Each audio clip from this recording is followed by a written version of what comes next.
The silver moon hung like a watchful eye over the vast Montana territory, as Penelope Vance clutched her worn leather journal to her chest, the stagecoach rattling beneath her. Her heart pounded against her ribs not from the treacherous journey through rugged mountain passes, but from the thought of what awaited her in Bannack. A teaching position, a new beginning, and the terrifying unknown of frontier life that had claimed her parents only 2 years prior. The year was 1865, the Civil War freshly ended, and Bannack, Montana territory, still pulsed with gold fever despite its waning glory days. The mining town that had once been the territorial capital now clung to its remaining prosperity, while lawlessness and danger shadowed its dusty streets. At 22, Penelope had left behind the safety of her aunt's Boston home, determined to forge her own path despite the nightmares that still plagued her. "First time to Bannack, miss." The elderly woman beside her smiled kindly, her face weathered from years under the western sun. Penelope nodded, trying to hide her trembling hands. "Yes, I've been appointed as the new schoolteacher." "Brave girl," the woman patted her hand. "The children need learning, but it ain't always gentle out here, not like back east." The word gentle caught in Penelope's throat like a barb. Nothing had been gentle about losing her parents to frontier violence.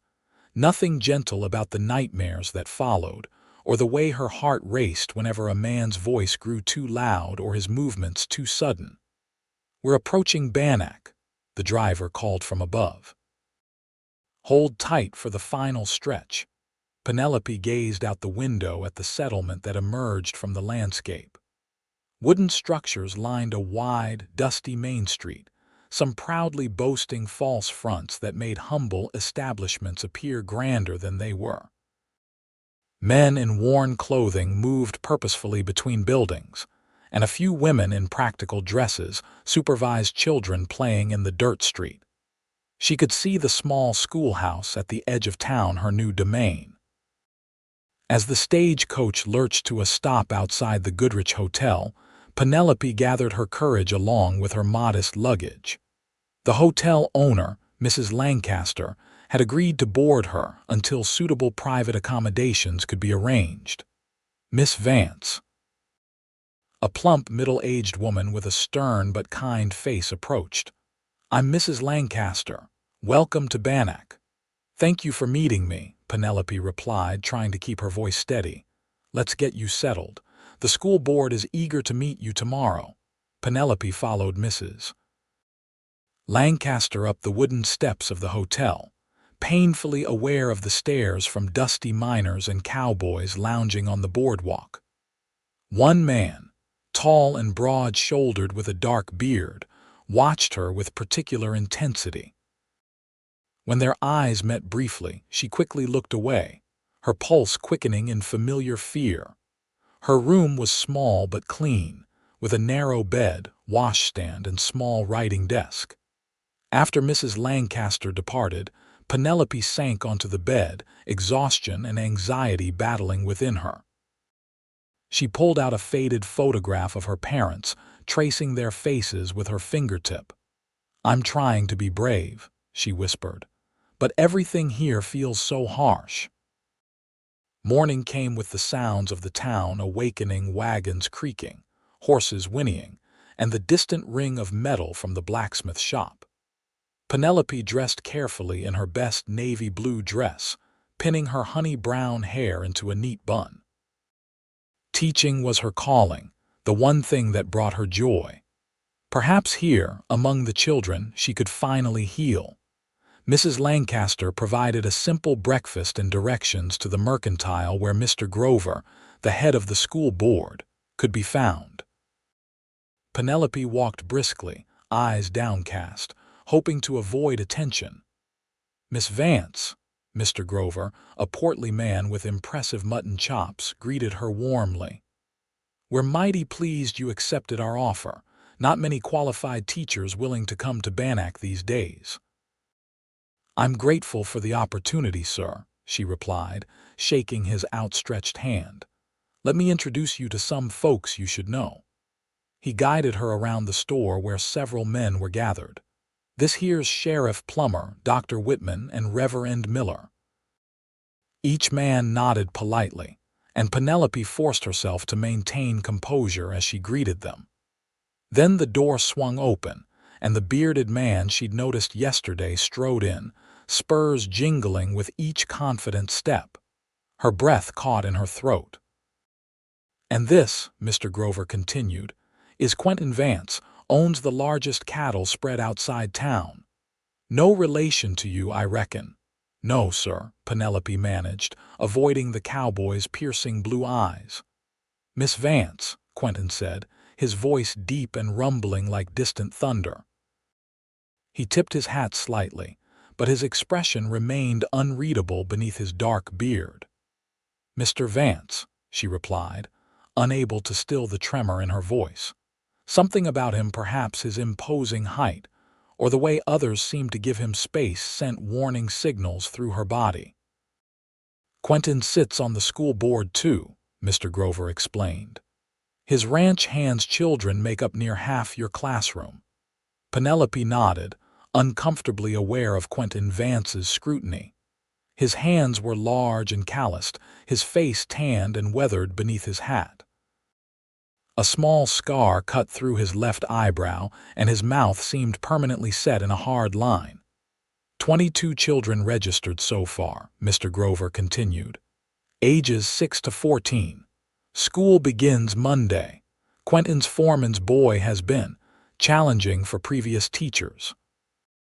"I'm not afraid of challenges, Mr. Grover," Penelope said with more confidence than she felt.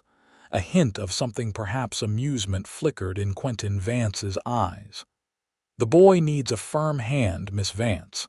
The last teacher left after 2 weeks." His direct statement made her spine stiffen. "I assure you, Mr. Vance, I am quite capable of maintaining discipline while nurturing a love of learning." "We'll see," was all he said, the words carrying an undercurrent of doubt that stung her pride. The remainder of the meeting consisted of practical matters: her salary, boarding arrangements, and curriculum expectations. Throughout it all, Penelope was acutely aware of Quentin Vance's presence, even when he wasn't speaking. There was something untamed about him that set her nerves on edge. Later that afternoon, Penelope visited her schoolhouse for the first time. The simple log structure had rough-hewn benches, a pot-bellied stove, and a small desk at the front. Sunshine streamed through windows that needed cleaning, illuminating dancing dust motes. Despite its humble appearance, Penelope felt a spark of excitement. This was her domain now. She was arranging her books when the door creaked open, revealing Quentin Vance filling the doorframe, hat in hand. "Mr. Vance," she acknowledged, instinctively backing up a step. "Miss Vance." He stepped inside but remained near the door. "Thought I'd check if you needed anything for the schoolhouse." "That's very kind, but Mr. Grover has been most helpful," he nodded, eyes scanning the room before settling back on her. "Mind if I speak frankly?" "I suppose not," she replied cautiously. "This town ain't Boston. The children here aren't raised with fancy manners and quiet voices. They're frontier kids, rough around the edges." "I'm well aware that Montana isn't Massachusetts, Mr. Vance," she replied, a hint of sharpness in her voice. "Are you?" He took a step forward and she fought the urge to retreat. "You jump like a spooked deer when a man raises his voice. I've seen it twice already. That won't serve you well here." Heat flooded Penelope's cheeks. "My nerves are none of your concern." "They are when half the children in your class work for me."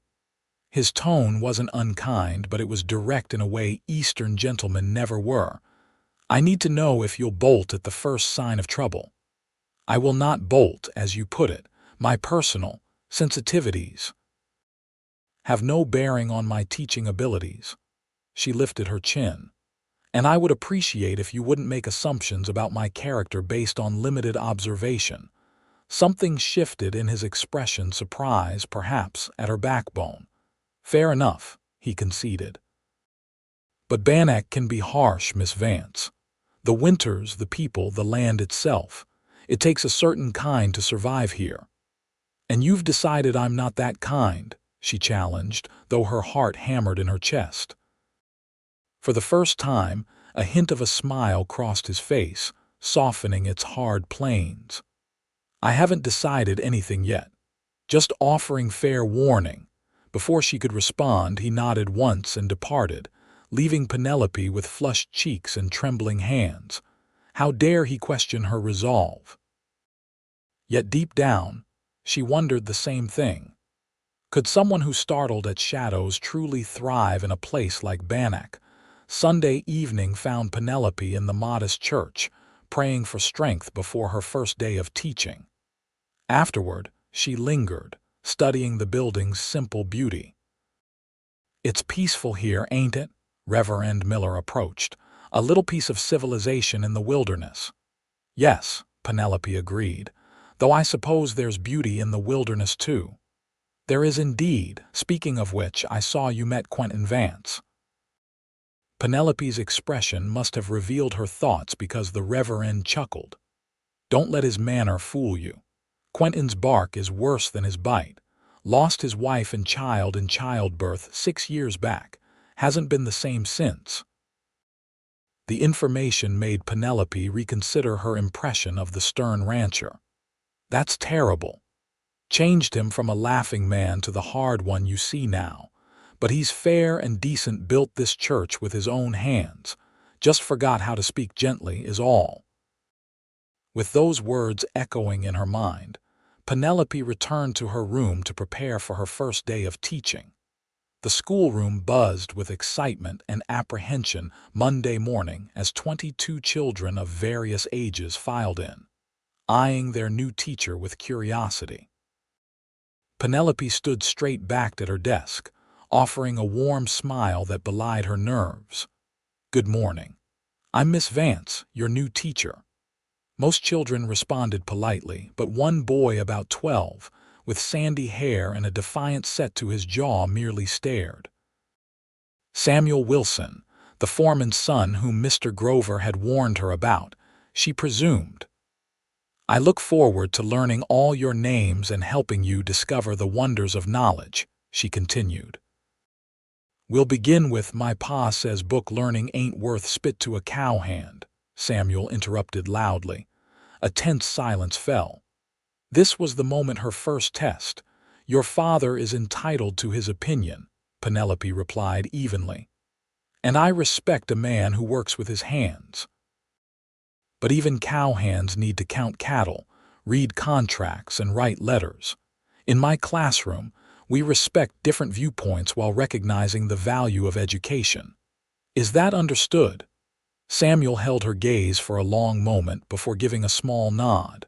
The other children visibly relaxed. "Excellent. Now, please open your readers to page 5. The morning proceeded smoothly after that initial challenge. By lunchtime, Penelope felt cautiously optimistic. As the children ate outside, enjoying the autumn sunshine, she noticed a familiar figure approaching on horseback. Quentin Vance dismounted gracefully for such a large man, tethering his horse before striding toward her. Several of the ranch children called greetings to him, which he acknowledged with brief nods. "Miss Vance," he said, removing his hat. "Thought I'd see how your first morning fared." "Quite well, thank you," she replied, forcing herself to maintain eye contact despite her discomfort. "No trouble from Samuel. Nothing I couldn't handle." A hint of approval flickered in his eyes. "Good. Boys testing you is all." Lost his mother young, raised by his father who has more skill with horses than children. "Like many of my students," she observed, "they need patience and consistency. And a firm hand when needed," he added. "When needed, yes. But not every situation calls for firmness, Mr. Vance. Sometimes gentleness achieves more." His expression darkened slightly. Gentleness has little place in a land that takes everything if you show weakness. Is that what you believe? That gentleness equals weakness? The words slipped out before she could stop them. He studied her face so intently she fought the urge to look away. I believe this territory forges hard men and women because softness gets beaten out of you, one way or another. That sounds like a lonely philosophy. Something vulnerable flashed across his features before the hard mask returned. It's a practical one. Good day, Miss Vance. She watched him ride away. Struck by the conflicting impressions, he created the harsh exterior the Reverend had mentioned, but also the man who built a church with his own hands and checked on schoolchildren's welfare. The weeks that followed established a rhythm to Penelope's new life. Her students, though rough around the edges, proved eager to learn. Even Samuel Wilson gradually softened his resistance, particularly after she praised his mathematical abilities. October brought crisp mornings and golden afternoons. Penelope found herself growing accustomed to Bannack's pace and people. Mrs. Lancaster's boarding house became comfortable, if not quite home, and her fears began to recede as familiarity took hold. She saw Quentin Vance occasionally at Sunday services in town for supplies, or when he came to speak with Samuel's father. Each time, she noticed how others deferred to him, not out of fear but respect. He rarely smiled, yet there was something compelling about his steady presence. One afternoon, as Penelope dismissed her students, she noticed dark clouds building over the mountains. The wind had picked up, carrying the scent of coming rain. "Storms moving in fast," observed Mrs. Lancaster when Penelope returned to the boarding house. "Might turn nasty. Best stay inside tonight." By evening, the storm had become a howling gale, rain lashing against windows while thunder rumbled overhead. Penelope sat by the fire in the boarding house parlor, grading arithmetic papers when urgent pounding at the door startled her. Mrs. Lancaster hurried to answer it, revealing a drenched and frantic young woman, Beth Wilson, Samuel's 16-year-old sister who helped with the younger ranch children. "Miss Vance," Beth cried upon seeing Penelope. "Please come. Samuel's hurt bad, fell from the hayloft when we were securing the barn. Pa's out with the herd and Mr. Vance sent me for you. The doctor's away delivering a baby in Virginia City." I'm not a nurse," Penelope began. "Mr. Vance says you have steady hands and a calm head. Please," Penelope hesitated only briefly. "Let me get my coat and medical supplies." Mrs. Lancaster looked concerned. "That's a 3-mile ride in a terrible storm." "I can't refuse a child in need," Penelope replied, already gathering her things. She had basic medical knowledge from caring for wounded soldiers during the war, a fact she'd mentioned to Quentin during one of their brief conversations. The ride to Vance Ranch was harrowing. Rain pelted them mercilessly as Beth's horse navigated the muddy track. Lightning illuminated the landscape in stark flashes, followed by deafening thunder that made Penelope's mount skittish. Finally, the ranch house appeared a substantial 2-story structure with light glowing from within.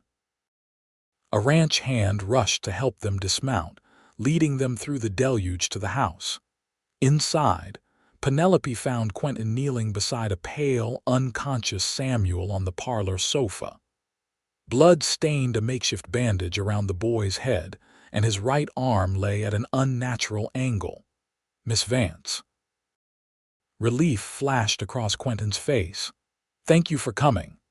"What happened exactly?" she asked, removing her soaked coat and rolling up her sleeves. "Climbing in the loft when a lightning strike spooked the horses. Fell about 15 feet, hit his head, broke his arm for certain. Been unconscious nearly 10 minutes. Penelope knelt beside the boy, her fear forgotten in the face of urgent need. She carefully examined Samuel, her fingers gentle but precise as they probed the head wound. "The cut isn't as deep as it looks," she said. "Head wounds always bleed dramatically. I'm more concerned about the unconsciousness and this arm. We need to set it before he wakes, if possible." Quentin nodded. "Tell me what to do." For the next hour, they worked together in focused harmony. Penelope cleaned and stitched the head wound while Quentin held the boy steady. Then came the more difficult task of setting the broken arm. "I'll need your strength," she said. "Hold his shoulder firmly while I align the bone." Quentin positioned himself as directed, his large hands surprisingly gentle on the boy's slim shoulder.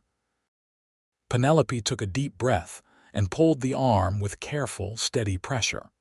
The bone made a sickening sound as it realigned, but Samuel remained mercifully unconscious.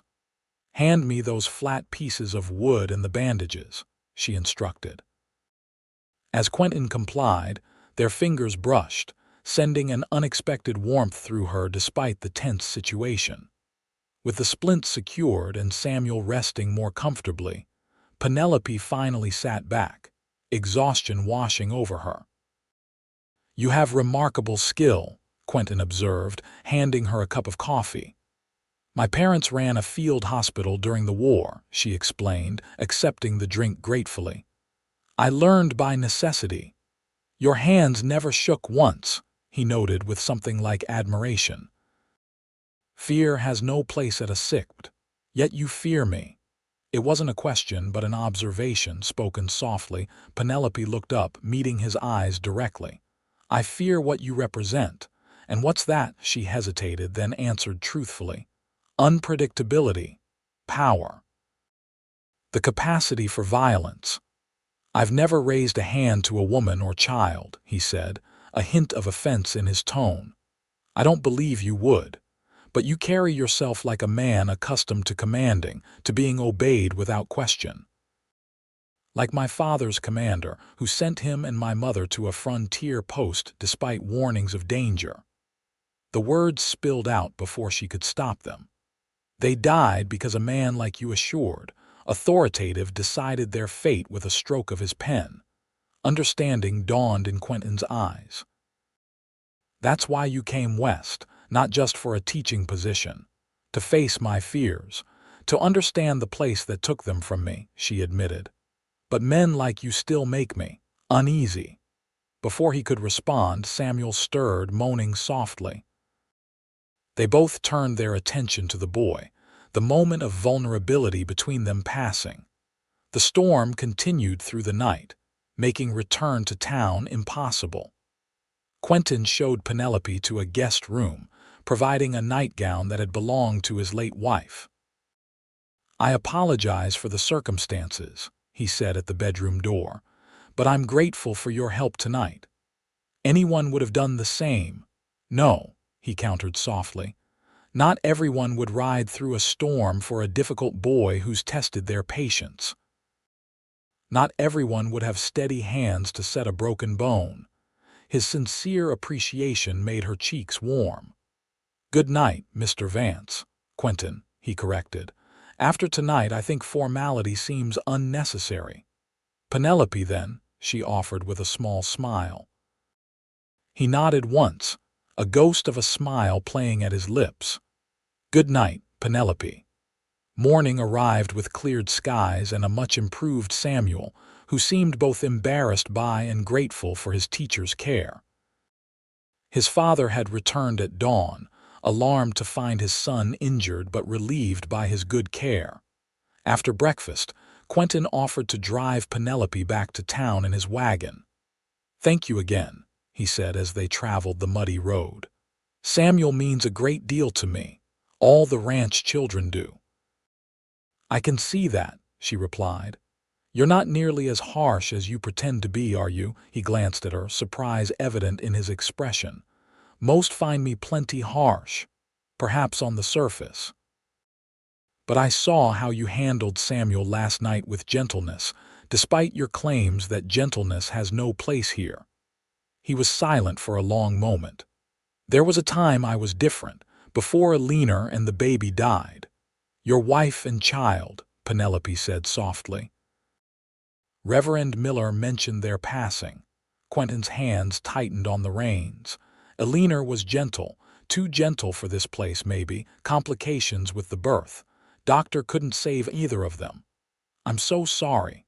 After that, gentleness seemed dangerous, a liability. He kept his eyes on the road. Easier to be hard, expected even for a man in my position. "And lonely," she added, remembering her earlier observation. His glance was sharp but not angry. "Yes," he admitted, though I hadn't acknowledged that until recently. They rode in companionable silence for a while, the wagon wheels splashing through puddles left by the storm. "May I ask about your parents?" he finally said. Penelope nodded, surprised to find the familiar pain duller than usual. "They were Army doctors at Fort Clay, near the Dakota Territory.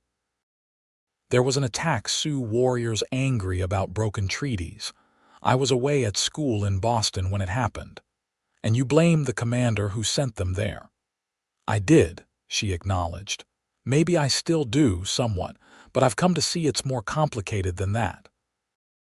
Everyone was doing what they thought right, the Army, the Sioux, my parents who wanted to help where needed." "Is that why you came west? To make peace with it?" "Partly. And because hiding from my fears was making me someone I didn't want to be, frightened, sheltered, unable to live fully." Quentin nodded slowly. "Brave decision." "Not always feeling very brave," she admitted with a small smile.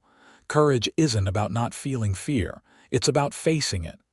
As they approached town, Penelope realized she felt comfortable in Quentin's presence for the first time. The man who had once intimidated her now seemed simply human, complex, wounded, but not the threat her frightened mind had painted. Word of Penelope's medical assistance spread quickly through Bannack. Parents of her students stopped her on the street to express gratitude for her care of Samuel. And Mrs. Lancaster proudly told anyone who would listen about her boarder's bravery during the storm. More surprising was the change in Quentin's behavior. He began stopping by the schoolhouse regularly, offering to repair broken benches or bring firewood. Sometimes he simply watched the children at play during lunch, a wistfulness in his expression that tugged at Penelope's heart. One crisp November afternoon, as her students filed out at day's end, Penelope found Quentin waiting outside with his wagon. "I thought you might like to see more of the territory," he said, almost hesitantly. "There's a place up in the hills, a view worth seeing before winter sets in properly." Penelope hesitated only briefly before accepting. "I'd like that." The track wound upward through golden aspen groves and pine forests, eventually opening to a spectacular vista overlooking the valley. Bannack lay below, a tiny collection of structures amid the vast wilderness, with mountains rising majestically beyond. "It's breathtaking," Penelope said, accepting Quentin's hand as he helped her from the wagon. "First time I saw this view, I knew this was where I belonged," he said, standing beside her. "Bought the ranch land the next day. I can understand why." She wrapped her shawl more tightly against the cool breeze. "There's something honest about this landscape. It doesn't pretend to be anything other than what it is." "That's what I value in people too," Quentin said, his blue eyes meeting hers. "Honesty, integrity." "Is that why you've been watching me these past weeks?" she asked boldly. "Assessing my character," a smile tugged at his mouth. "Partly. And partly because I find myself wanting to be near you." The directness of his statement sent warmth spreading through her chest. "You're not what I expected, Quentin Vance. Nor you, Penelope Vance." He smiled at their shared surname. "When you first arrived, trembling at loud noises and avoiding my gaze, I thought you'd be gone within a fortnight. Instead, you faced down the Wilson boy, rode through a thunderstorm, and set a broken bone without flinching." "I still tremble sometimes," she admitted, but less often now. "Do I still frighten you?" he asked quietly. Penelope considered the question honestly. "Not in the way you did.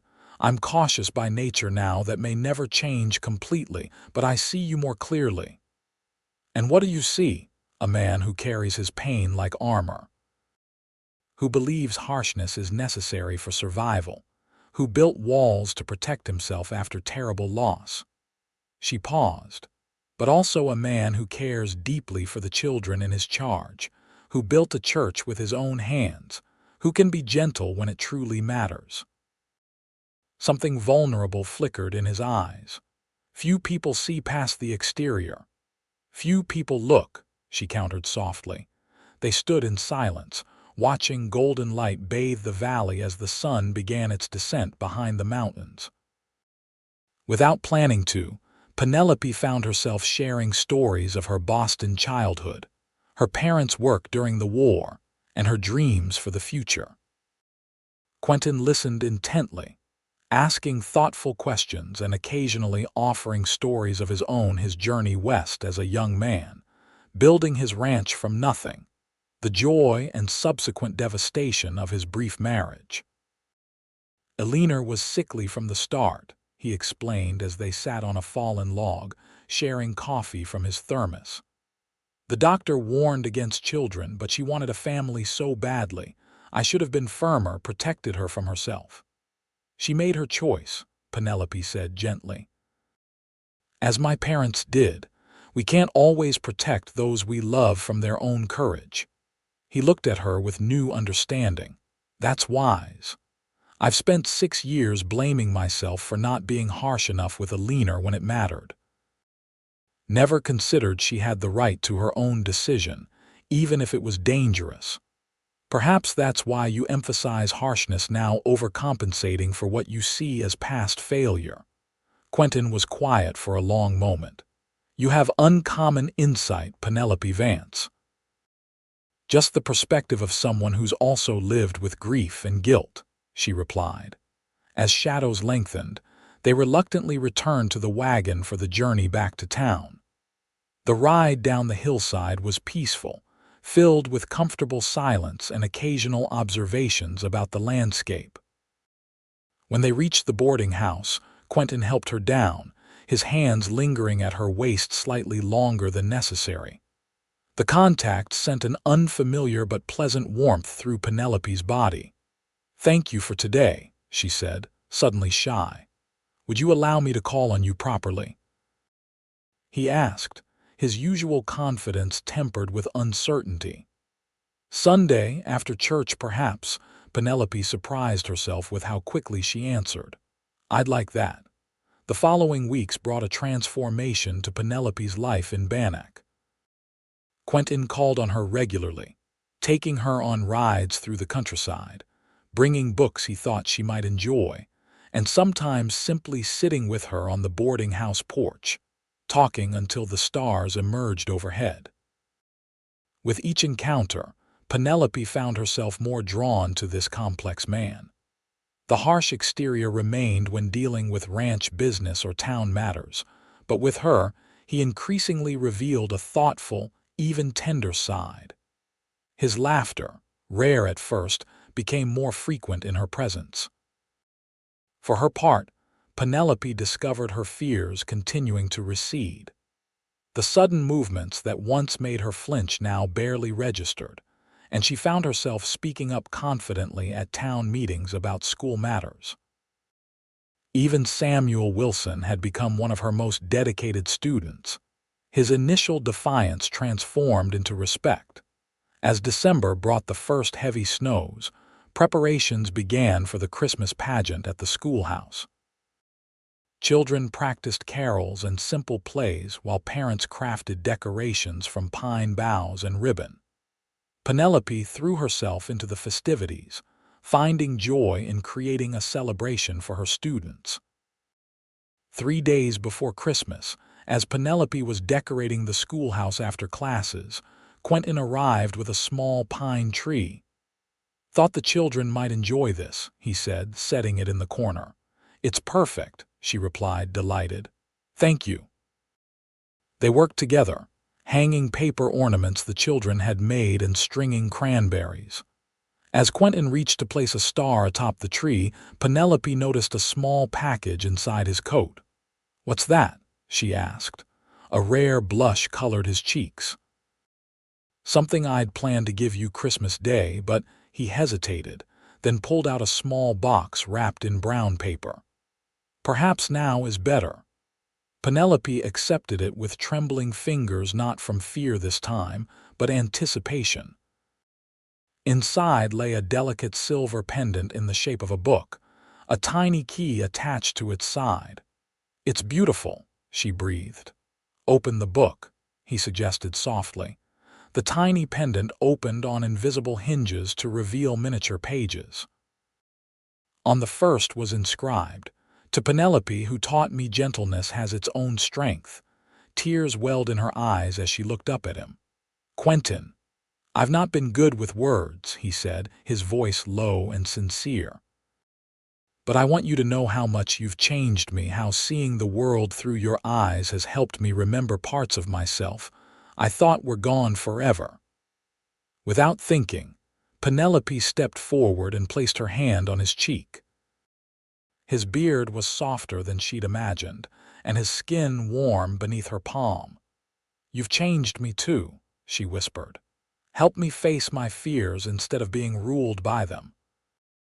His hand covered hers, holding it against his face as he gazed down at her with an intensity that made her heart race, not with fear, but with a new, sweeter emotion.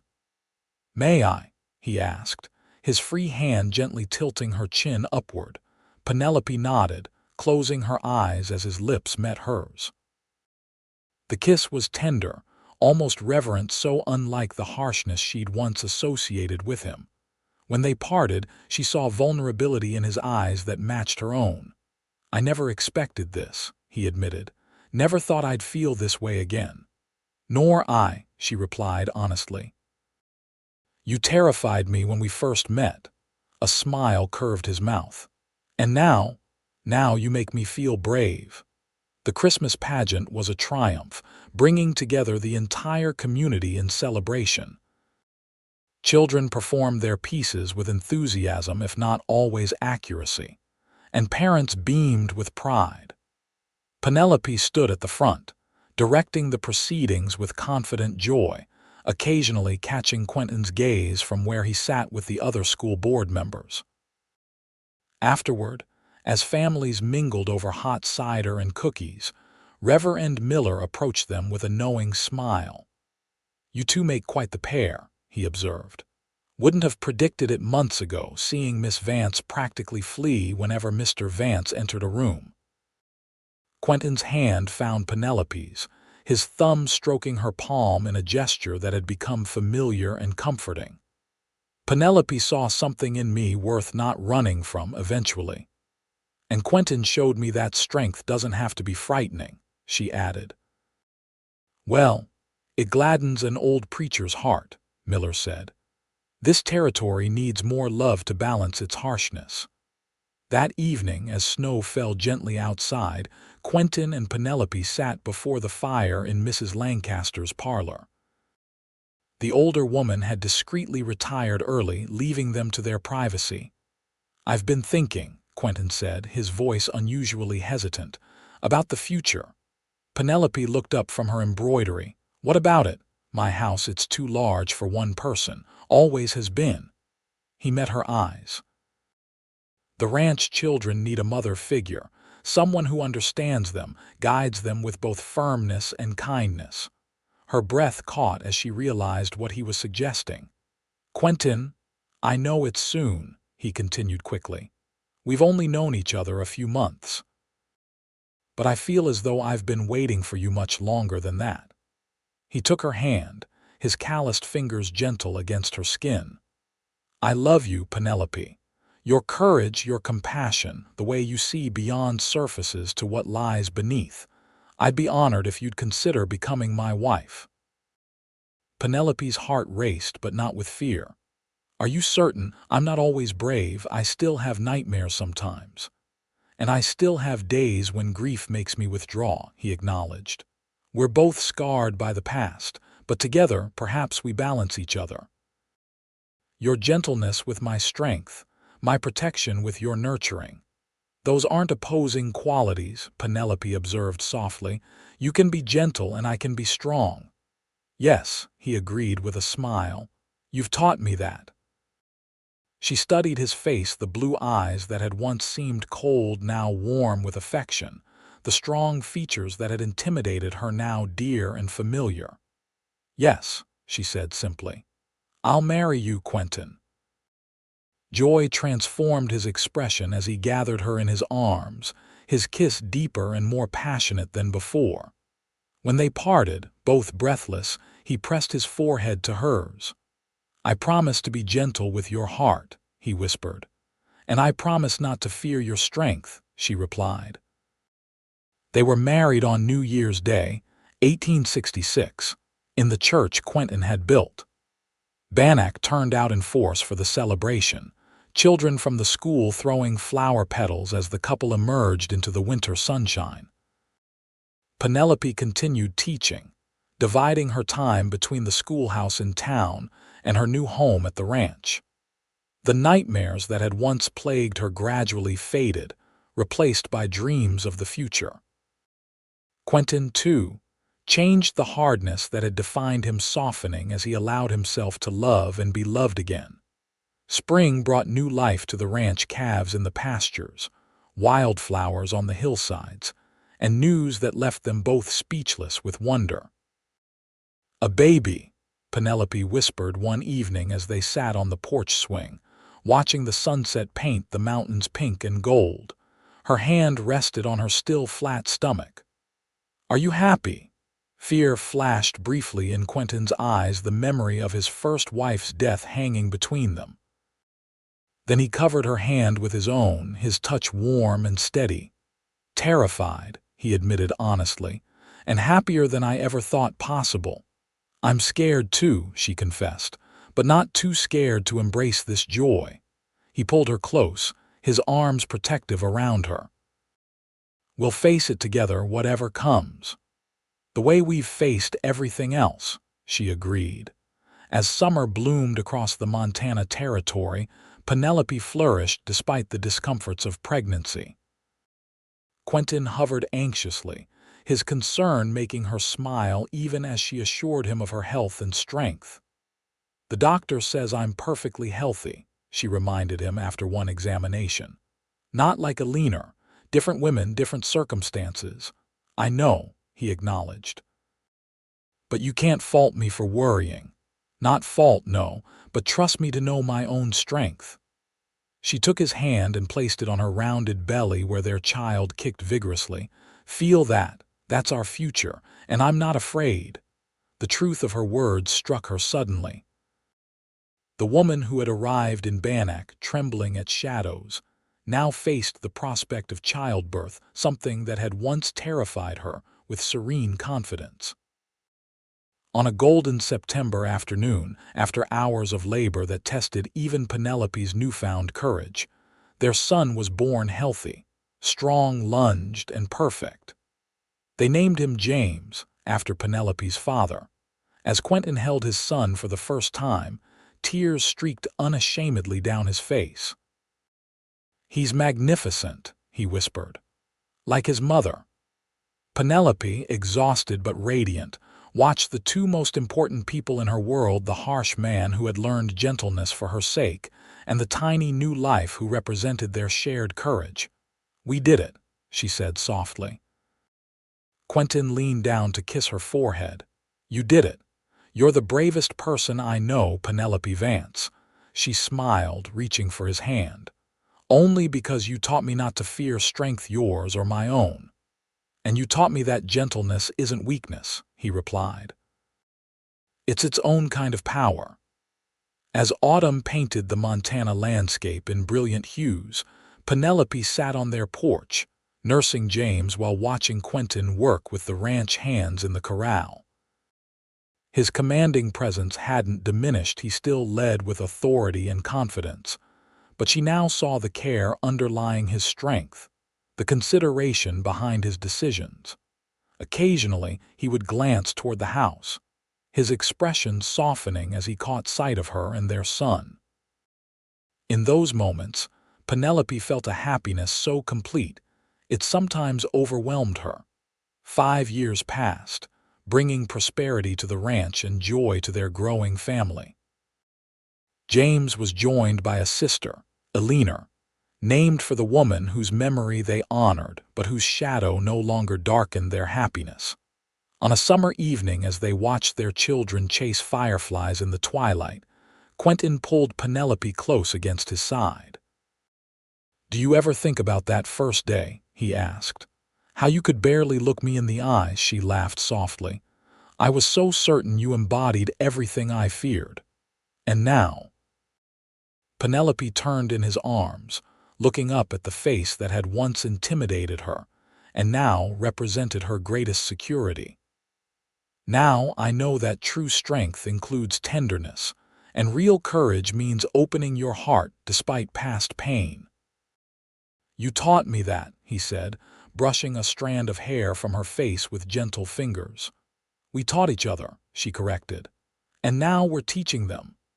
She nodded toward their children, who had collapsed giggling in the grass. As darkness settled over the Montana territory, they called the children inside.